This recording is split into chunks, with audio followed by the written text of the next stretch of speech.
Hello नमस्कार दोस्तों, आप सभी का आपके अपने प्यारे से परिवार से एडा क्लास में एक बार फिर बहुत बहुत स्वागत है। आज हम लेके आए हैं सामान्य ज्ञान के 50 महत्वपूर्ण प्रश्न, जिनके बारे में हम आज चर्चा करेंगे और 50 से अन्य 200 क्वेश्चनों के ऊपर आज हम चर्चा करेंगे। चलिए, आज का पहला क्वेश्चन, दूसरा विश्व युद्ध कब। देखिए, दूसरा विश्व युद्ध, दो युद्ध हुए थे विश्व, प्रथम विश्व युद्ध और द्वितीय विश्व युद्ध। प्रथम विश्व युद्ध देखते हैं सबसे पहले। प्रथम विश्व युद्ध जो है वो 1914 में शुरू हुआ था। कब हुआ था? 1914 में शुरू हुआ था। 1914 में शुरू हुआ और 1914 से लेकर 1918 तक चला था ये प्रथम विश्व युद्ध। और द्वितीय विश्व युद्ध जो है वो 1939 में, 1939 से लेकर 1945 तक चला था। तो प्रथम विश्व युद्ध 1914 से लेकर 1918 तक और 1939 से लेकर 1945 तक दूसरा विश्व युद्ध शुरू हुआ था। अगर शुरू पूछा जाए तो प्रथम विश्व युद्ध 1914 में और द्वितीय विश्व युद्ध 1939 में शुरू हुआ था। चलिए आगे। चिल्का झील कहाँ स्थित है? देखिए, चिल्का झील जो है वो उड़ीसा राज्य में स्थित है। चिल्का झील जो है उड़ीसा राज्य में स्थित है। और चिल्का झील एशिया की सबसे बड़ी लवणीय झील, या हम बोल सकते हैं एशिया की सबसे बड़ी खारे पानी की जो झील है वो चिल्का झील है उड़ीसा की। और विश्व की दूसरी बड़ी लवणीय जो झील है वो चिल्का झील ही है। चलिए आगे। क्वेश्चन नंबर 3, भारतीय राष्ट्रीय कांग्रेस पार्टी के गठन के समय भारत का गवर्नर जनरल कौन था? देखिए, भारतीय राष्ट्रीय कांग्रेस पार्टी की जिस समय स्थापना हुई थी उस समय इसका गवर्नर जनरल कौन था? तो इसका लॉर्ड डफरिन था। कौन था? लॉर्ड डफरिन उस समय गवर्नर जनरल था। और ये भी ध्यान रखिए, भारतीय राष्ट्रीय कांग्रेस पार्टी की स्थापना जो है वो 1885 में हुई थी। कब हुई थी? 1885 में हुई थी। और इसके संस्थापक जो थे वो थे A.O. हयूम। इसके संस्थापक जो जिसने इसने स्थापना की वो A.O. हयूम। संस्थापक कौन थे? A.U. हयूम इसके संस्थापक थे। इसकी स्थापना जो 1885 में। और प्रथम अध्यक्ष, कांग्रेस पार्टी के प्रथम अध्यक्ष जो थे वो थे व्योमेश चंद्र बनर्जी। कौन थे? व्योमेश चंद्र बनर्जी प्रथम अध्यक्ष थे। संस्थापक A.U. हयूम थे और इसकी स्थापना 1885 में हुई। और उस समय गवर्नर जनरल जो थे वो लॉर्ड डफरिन थे। चलिए आगे। क्वेश्चन नंबर 4, पंचायती राज किस अधीन आता है? पंचायती राज जो है वो किसके अधीन आता है? देखिए, ये भारत सरकार की एक शाखा है। तो किसके अधीन आता है? तो राज्य सूची के अधीन आता है। पंचायती राज जो है वो राज्य सूची के अधीन आता है। और इसका जो उल्लेख जो मिला है वो 11वीं अनुसूची में मिला है। कौन सी? 11वीं अनुसूची में। ये ध्यान रखें, पंचायती राज व्यवस्था का जो उल्लेख है वो संविधान की 11वीं अनुसूची में दर्शाया गया है और यह राज्य सूची के अंतर्गत आता है। चलिए आगे। क्वेश्चन नंबर 5, गीत गोविंद पुस्तक की रचना करते हैं। गीत गोविंद जो पुस्तक है उसके रचनाकार कौन है? तो गीत गोविंद पुस्तक के रचनाकार जयदेव है। चलिए आगे। क्वेश्चन नंबर 6, पहले आम चुनाव किस वर्ष शुरू हुए? देखिए, पहले जो आम चुनाव थे वो किस वर्ष शुरू हुए थे? तो पहले आम चुनाव जो है वो 1951 से लेकर 52 के मध्य चले थे। तो हम बोल सकते हैं 1951-52 में पहले आम चुनाव हुए थे। और यह आम चुनाव कांग्रेस पार्टी ने जीते थे। किसने? कांग्रेस पार्टी ने जीते थे। क्वेश्चन नंबर 7, राज्यसभा में अधिकतम सीटें हैं। देखिए, राज्यसभा की अधिकतम सीटें कितनी होती है? दो क्वेश्चन पूछे जाते हैं यहाँ से। राज्यसभा की अधिकतम सीटें व राज्यसभा की वर्तमान सीटें। तो राज्यसभा की अधिकतम जो सीटें हैं वो 250 है। कितनी है? अधिकतम 250 है। और वर्तमान सीटें वर्तमान में कितनी है? वर्तमान में है 245 सीटें। कितनी है? वर्तमान में 245 सीटें हैं। और सर्वाधिक राज्यसभा की सर्वाधिक सीटों वाला राज्य है वो है यूपी, उत्तर प्रदेश। कितने? राज्यसभा की सर्वाधिक सीटों वाला राज्य उत्तर प्रदेश है। राज्यसभा की 31 सीटें हैं। कितनी? 31 सीटें हैं। और लोकसभा की सर्वाधिक सीटों वाला राज्य भी उत्तर प्रदेश है। कितने? 81। राज्यसभा की अधिकतम सीटें उत्तर प्रदेश, लोकसभा की अधिकतम सीटें उत्तर प्रदेश कितनी? 81। और राज्यसभा की 31 सीटें हैं। और यह ध्यान रखें, एक क्वेश्चन पूछा जाता है मणिपुर, मिजोरम, नागालैंड, यहां सिर्फ राज्यसभा की एक एक सीटें हैं। क्लियर है? चलिए आगे। क्वेश्चन नंबर 8, विश्व की सबसे बड़ी ताजे पानी की झील। देखिए, विश्व की सबसे बड़ी ताजे पानी की झील या विश्व की सबसे बड़ी मीठे पानी की झील है वो कौन सी है? वो सुपेरियर झील है। कौन सी झील है? सुपेरियर झील है। विश्व की सबसे बड़ी ताजे पानी और मीठे पानी की जो झील है वो सुपेरियर झील है। चलिए आगे। क्वेश्चन नंबर 9, भारत की सर्वाधिक लंबी सीमा बनाने वाला देश। देखिए, भारत के साथ भारत जो देश है उसके साथ सर्वाधिक जो लंबी सीमा बनाता है वो कौन सा देश बनाता है? सर्वाधिक लंबी सीमा जो है वो अफगानिस्तान बनाता है, सॉरी बांग्लादेश बनाता है। कौन बनाता है? बांग्लादेश बनाता है सर्वाधिक।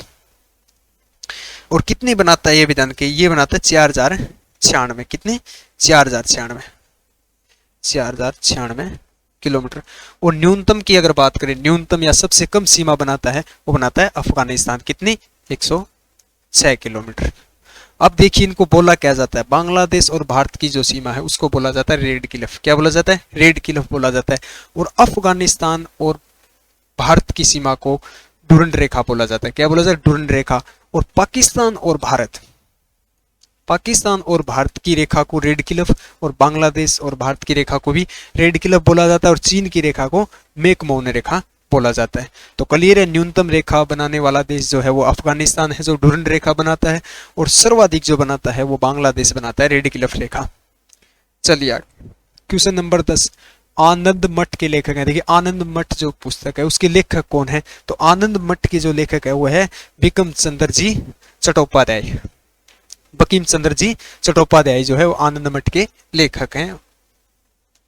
चलिए आगे क्वेश्चन नंबर 11। भारत की पहली बोलती फिल्म। देखिए भारत की सर्वप्रथम बोलती फिल्म जो ही वो कौन सी थी? वो आलमारा। बोलती फिल्म बोल सकते हैं या हम बोल सकते हैं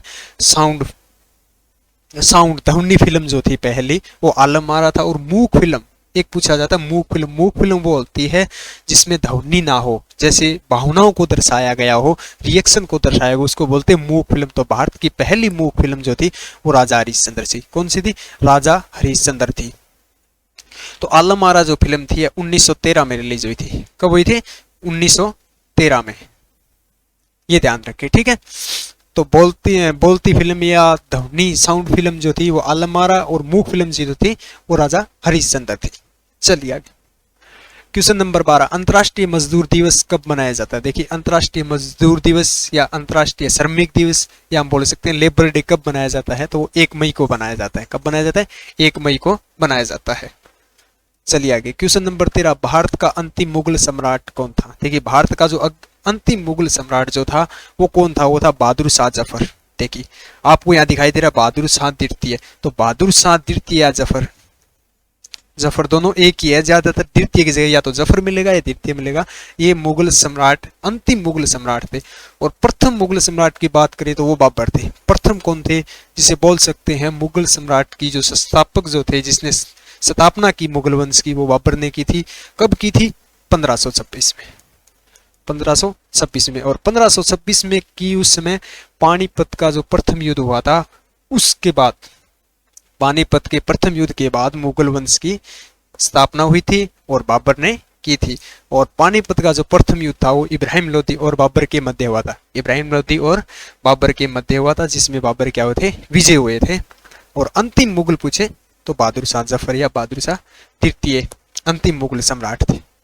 क्लियर है? चलिए आगे क्वेश्चन नंबर 14। भारत की पहली महिला राज्यपाल बनी। देखिए भारत की पहली महिला जो थी राज्यपाल बनी वो कौन थी?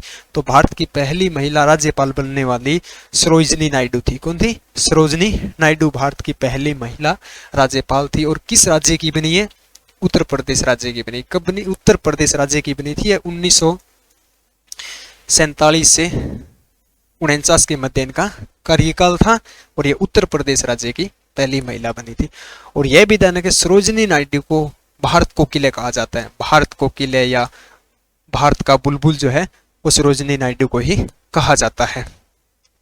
और एक क्वेश्चन और आता है सबर कोकिले। देखिए सबर कोकिले लता मंगेशकर को कहा जाता है, भारत कोकिला सरोजिनी नायडू को कहा जाता है। क्लियर है? चलिए आगे क्वेश्चन नंबर 15। योजना आयोग के पहले अध्यक्ष कौन बने? देखिए योजना जो आयोग है उसके पहले अध्यक्ष कौन बने थे? योजना आयोग के पहले अध्यक्ष होते हैं, सबसे पहले तो यह ध्यान रखें कि योजना आयोग का अध्यक्ष प्रधानमंत्री होता है। योजना आयोग का अध्यक्ष प्रधानमंत्री होता है। और भारत का पहला प्रधानमंत्री जवाहरलाल नेहरू थे। कौन थे? जवाहरलाल नेहरू थे। तो इसका सही आंसर होगा सी, योजना आयोग के पहले अध्यक्ष जवाहरलाल नेहरू थे और यह भारत के पहले प्रधानमंत्री भी थे। चलिए क्वेश्चन नंबर 16। नालंदा विश्वविद्यालय की स्थापना किसने की? देखिए नालंदा विश्वविद्यालय की जो स्थापना है वो कुमारगुप्त द्वारा की गई थी 5वीं शताब्दी में। कब? 5वीं शताब्दी ईस्वी में की गई थी नालंदा विश्वविद्यालय की स्थापना। चलिए क्वेश्चन नंबर 17। भारत में लाख का सबसे बड़ा उत्पादक राज्य है। देखिए भारत में सबसे बड़ा लाख का उत्पादन राज्य, लाख जो है जो कीट पालन होता है उसी तरह लाख का उत्पादन होता है। और सर्वाधिक जो है वो झारखंड राज्य में आता है। कहाँ होता है? झारखंड राज्य में सर्वाधिक लाख का उत्पादन होता है। और झारखंड राज्य की अगर हम बात करें तो झारखंड राज्य में कहाँ होता है? यहाँ इसकी जो पूर्वी साइड है ना, उस साइड में सर्वाधिक होता है झारखंड राज्य में इसका। ठीक है, चलिए आगे। क्वेश्चन नंबर 18, भारत में सर्वोच्च न्यायालय की स्थापना कब हुई? देखिए भारत में सर्वोच्च न्यायालय जो है उसकी स्थापना कब हुई? भारत में सर्वोच्च न्यायालय की जो स्थापना है वो 26 जनवरी 1950 को हुई थी। कब हुई थी? 26 जनवरी 1950 को भारत में सर्वोच्च न्यायालय की स्थापना हुई थी। चलिए आगे। क्वेश्चन नंबर 19, भारत में आर्य कहाँ से आए? भारत में जो आर्यों का जो आगमन हुआ था वो कहाँ से आए थे? आर्य जो है वो मध्य एशिया से आए थे। कहाँ से आए थे? मध्य एशिया से आए थे। और भारत में सर्वप्रथम वह पंजाब में, किसमें? भारत में पंजाब राज्य के सिंधु नदी के तट पर आए थे। कहाँ आए थे? सिंधु नदी के, नदी पूछी जाए तो सिंधु नदी के तट पर सर्वप्रथम आर्य आए थे और पंजाब राज्य में आए थे। चलिए आगे। क्वेश्चन नंबर 20, विश्व की सबसे पुरानी सभ्यता। देखिए विश्व की सबसे पुरानी जो सभ्यता है, मुख्यतः 4 ही सभ्यता मानी जाती है विश्व में, और सबसे पुरानी जो सभ्यता या सबसे प्राचीन जो सभ्यता है वो मेसोपोटामिया की सभ्यता है। कौन सी है? मेसोपोटामिया की सभ्यता सबसे प्राचीन सभ्यता है। और यह पश्चिमी एशिया में, कहाँ है? पश्चिमी एशिया में। चलिए क्वेश्चन नंबर 21, थाईलैंड की राजधानी। देखिए राजधानी से रिलेटेड एक क्वेश्चन डेफिनेटली पूछा जाता है। राजधानी या मुद्रा या पड़ोसी देशों की जो मुद्रा होती है वो राजधानी सीमावर्ती से रिलेटेड एक क्वेश्चन पूछा जाता है। तो थाईलैंड की जो राजधानी है वो बैंकॉक। क्या है? थाईलैंड की राजधानी बैंकॉक है। और बीजिंग जो राजधानी है वो चीन की है। किसकी? बीजिंग जो राजधानी है वो चीन की है। और मॉस्को जो राजधानी है वो रूस की है। और काठमांडू जो है नेपाल की राजधानी है। चलिए क्वेश्चन नंबर 22, गुलाम वंश की स्थापना किसने की थी? देखिए गुलाम वंश जो है उसकी स्थापना किसने की थी? गुलाम वंश की स्थापना जो है वो कुतुबुद्दीन ऐबक ने की थी। किसने की थी? गुलाम वंश की स्थापना कुतुबुद्दीन ऐबक ने की थी। और कुतुबुद्दीन ऐबक से रिलेटेड ये ध्यान रखें कि जो कुतुब मीनार है उसका निर्माण भी कुतुबुद्दीन ऐबक ने ही करवाया था। चलिए आगे। क्वेश्चन नंबर 23, म्यांमार का पुराना नाम क्या? देखिए म्यांमार का जो पुराना नाम है, म्यांमार जो है 1930 से पहले भारत देश का ही हिस्सा हुआ करता था। किसका? भारत देश का ही हिस्सा हुआ करता। और म्यांमार का जो पुराना नाम था वो बर्मा है। क्या है? पुराना नाम बर्मा है। और सिलोन जो है ये श्रीलंका का पुराना नाम है। किसका? श्रीलंका का पुराना नाम सिलोन और म्यांमार का पुराना नाम बर्मा है। और ये ध्यान रखें म्यांमार के साथ भारत के 4 राज्यों की सीमा लगती है। म्यांमार के साथ भारत के 4 राज्यों की सीमा लगती है। अरुणाचल प्रदेश, नागालैंड, मणिपुर और मिजोरम, ये 4 राज्य हैं जिनकी सीमा म्यांमार देश के साथ लगती है। चलिए आगे। क्वेश्चन नंबर 24, इंटरनेट पर www का पूरा नाम। देखिए इंटरनेट में www का पूरा नाम या फुल फॉर्म या पूर्ण अर्थ इस तरीके से क्वेश्चन पूछा जाता है तो इसका होता है world wide web. World wide web इसका पूरा नाम है। चलिए आगे। क्वेश्चन नंबर 25, भारत के उच्च न्यायालयों की पहली महिला मुख्य न्यायाधीश कौन? देखिए भारत के उच्च न्यायालयों की जो प्रथम महिला मुख्य न्यायाधीश बनी थी वो कौन थी? वो लीला सेठ थी। कौन थी? लीला सेठ थी। और ये कहाँ की मुख्य न्यायाधीश बनी थी? ये हिमाचल प्रदेश की बनी थी। किसकी? हिमाचल प्रदेश की बनी थी। और ये हिमाचल प्रदेश की ही नहीं, दिल्ली की पहली महिला, दिल्ली की पहली महिला जो थी मुख्य न्यायाधीश वो भी लीला सेठ ही थी। तो ये हिमाचल प्रदेश की थी, हिमाचल प्रदेश की बनी। और हिमाचल प्रदेश के साथ साथ दिल्ली की भी पहली महिला मुख्य न्यायाधीश थी लीला सेठ। क्वेश्चन नंबर 26, पटना शहर किस नदी के तट पर स्थित? देखिए पटना जो शहर है वो किस नदी के तट पर बसा हुआ है? किस नदी के तट पर स्थित है? तो पटना शहर है वो गंगा नदी के तट पर स्थित है। और यह ध्यान रखिए पटना जो है आप सबको पता है बिहार राज्य की राजधानी है। और बिहार से रिलेटेड और नदी से ध्यान रखना, काफी बार पूछा गया क्वेश्चन है, बिहार का शोक किस नदी को कहा जाता है? बिहार का जो शोक है वो कोसी नदी को कहा जाता है। किसको? कोसी नदी को कहा जाता है, जिसको अविश्वासघाती नदी भी कहते हैं। इसको सर्वाधिक बाढ़ आती है इसमें। तो बिहार का शोक या अभिशाप जो है वो कोसी नदी को कहा जाता है। क्वेश्चन नंबर 27, गौतम बुद्ध ने अपना प्रथम उपदेश कहाँ दिया? देखिए गौतम बुद्ध ने जब ज्ञान की प्राप्ति होने के बाद जब अपना उपदेश दिया था तो वो सर्वप्रथम कहाँ दिया था, तो वो सर्वप्रथम सारनाथ में दिया था। कहाँ दिया था, सारनाथ में दिया, या उत्तर प्रदेश में एक गांव है सारनाथ जहाँ इन्होंने दिया। और इससे रिलेटेड एक क्वेश्चन और पूछा जाता है, गौतम बुद्ध ने अपना प्रथम उपदेश किस भाषा में दिया। अगर भाषा पूछे तो भाषा है पाली भाषा में इन्होंने उपदेश दिया था। और कहाँ दिया, सारनाथ में दिया था सर्वप्रथम। क्वेश्चन नंबर 28, ताजमहल का निर्माण किसने करवाया। देखिए ताजमहल का जो निर्माण है वो किसने करवाया, ये आप सबको पता ही है, शाहजहां ने इसका निर्माण करवाया था। और यह ध्यान रखिए, जो डिजाइन जो किया था ताजमहल का, जो डिजाइनर जो था वो था उस्ताद अहमद लाहौरी। उस्ताद अहमद लाहौरी ताजमहल के डिजाइनर थे, और निर्माण जो शुरू करवाया वो शाहजहां ने करवाया था।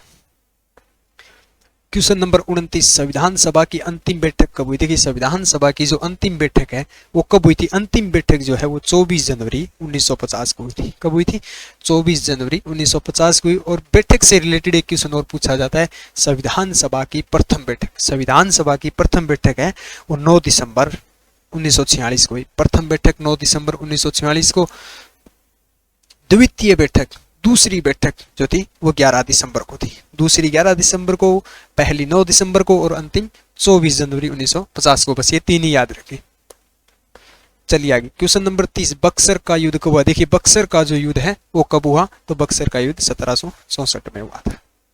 क्लियर है। चलिए आगे, क्वेश्चन नंबर 31, शिव कुमार शर्मा का संबंध किस वाद्य यंत्र से है। पंडित शिव कुमार शर्मा जो है उनका संबंध किस वाद्य यंत्र से है, तो उनका संतूर वाद्य यंत्र से। किससे, संतूर वाद्य यंत्र से है।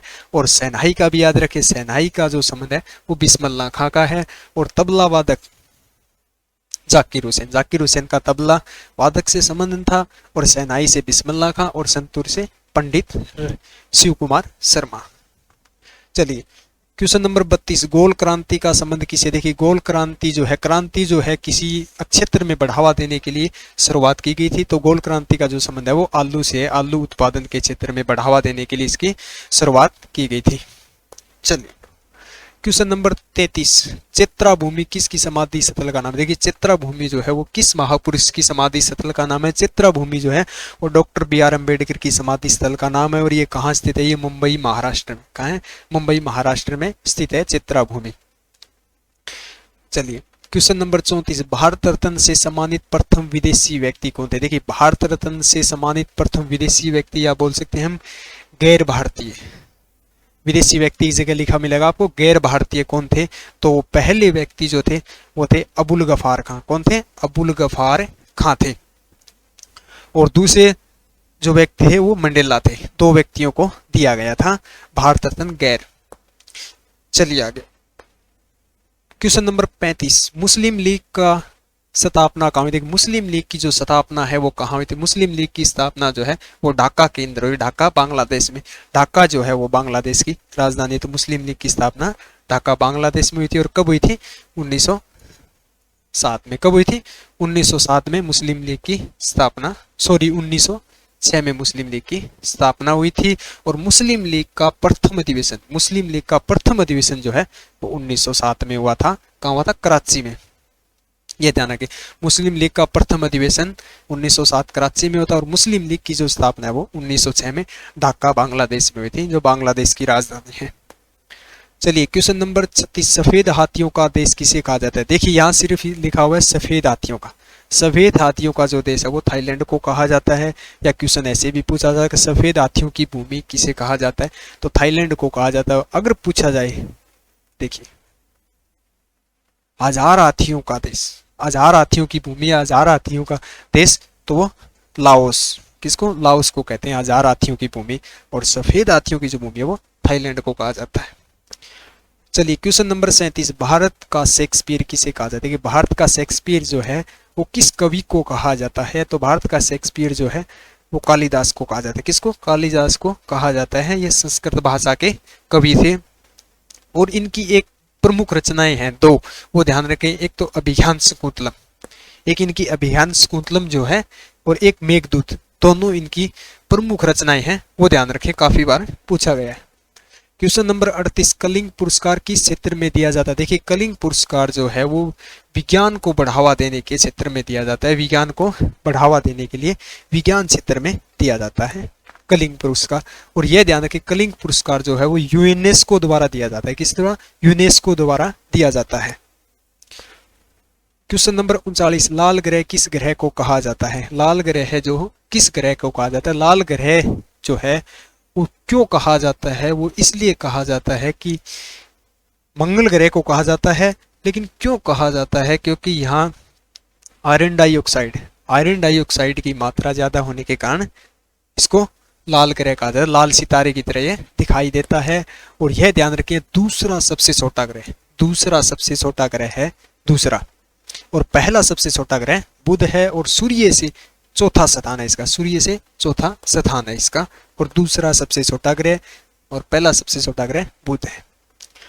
क्वेश्चन नंबर 40, भारत का सबसे ऊंचा हवाई अड्डा। देखिए भारत का जो सबसे ऊंचा हवाई अड्डा है वो कहाँ स्थित है?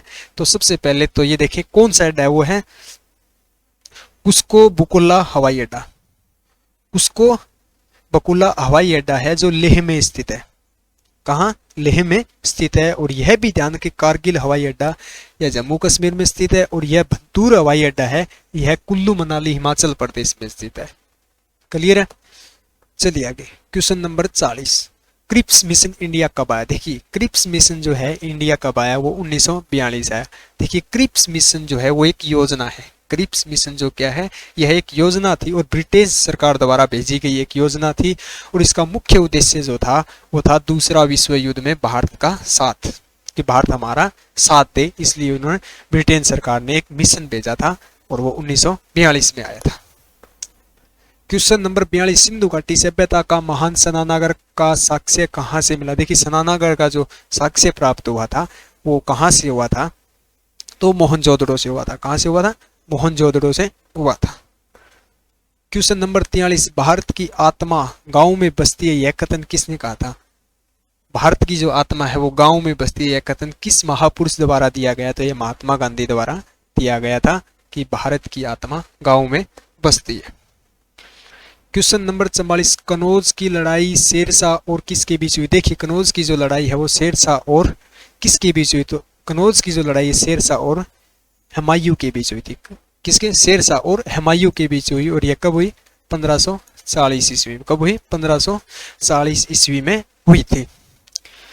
चलिए आगे, question number 45, Sariska tiger reserve कहाँ स्थित है? देखिए सरिस्का जो अभ्यारण्य है वो कहाँ स्थित है? तो वो राजस्थान में स्थित है, और राजस्थान के अलवर जिले में स्थित है। राजस्थान के अलवर जिले में स्थित है, अरावली पर्वत की पहाड़ियों पर। अरावली पर्वत की पहाड़ियों पर राजस्थान अलवर में सरिस्का टाइगर रिजर्व या सरिस्का अभ्यारण्य स्थित है। चलिए क्वेश्चन नंबर 46, भारत किस वर्ष महिला वनडे कप की मेजबानी करेगा? देखिए भारत किस वर्ष महिला वनडे कप की मेजबानी करेगा? तो वो करेगा 2025 में, और अंतिम बार जो मेजबानी की थी वो 2013 में की थी। भारत ने अंतिम बार मेजबानी जो की थी वो 2013 में की थी, और अब 2025 में करेगा। किस में करेगा? महिला वनडे कप में। चलिए क्वेश्चन नंबर 47, कारगिल विजय दिवस कब मनाया जाता है? कारगिल विजय दिवस, कारगिल जो है ये विजय दिवस जो मनाया जाता है ये एक मिशन था जिसको सफलतापूर्ण होने पर इसको दिवस के रूप में मनाया जाता है, और ये 26 जुलाई को, कब? 26 जुलाई को ये मिशन 3 महीने चला था, और ये कब हुआ था? 1999 में। 26 जुलाई 1999 को यह सफल हुआ था। चलिए कंप्यूटर की भौतिक बनावट कहलाती है। देखिए कंप्यूटर की जो बनावट है, भौतिक की जो बनावट है वो हार्डवेयर कहलाती है। क्या कहलाती है? हार्डवेयर कहलाती है। चलिए आगे, क्वेश्चन नंबर 49, पशुपति मंदिर कहाँ स्थित है? पशुपति मंदिर जो है वो कहाँ स्थित है? पशुपति मंदिर नेपाल की राजधानी काठमांडू में स्थित है। कहाँ? नेपाल की राजधानी काठमांडू में स्थित है, और यह हिंदू मंदिर है। और यह ध्यान रखिए पशुपति मंदिर जो है वो बागमती नदी के किनारे है। बागमती, ये इंपॉर्टेंट है। पशुपति मंदिर किस नदी के तट पर स्थित है या किनारे पे स्थित है? तो वो बागमती नदी के किनारे पे स्थित है। और कहाँ स्थित है? नेपाल, काठमांडू। क्वेश्चन नंबर 50, नीरज चोपड़ा किस खेल से संबंध रखते हैं? देखिए नीरज चोपड़ा जो है वो एथलेटिक्स खेल से संबंध रखते हैं, लेकिन ऑप्शन में एथलेटिक्स नहीं है, तो भाला फेंक। जो एथलेटिक्स जो खेल है वो भाला फेंक में ही आता है। अगर ऑप्शन में इस तरीके से हो तो भाला फेंक आएगा, अगर ऑप्शन ये नहीं हो, फुटबॉल, हॉकी, एथलेटिक्स लिखा हो, तो राइट आंसर इसका एथलेटिक्स होगा। तो कैसी लगी आपको हमारी आज की क्लास? उम्मीद करते हैं आप सबको अच्छी लगी होगी। अगर आप हमारे चैनल पर नए हैं तो चैनल को सब्सक्राइब करें, शेयर करें और बेल आइकन दबाएं। मिलते हैं अगली वीडियो के साथ, तब तक हमारे साथ बने रहिए। जय हिंद, जय भारत।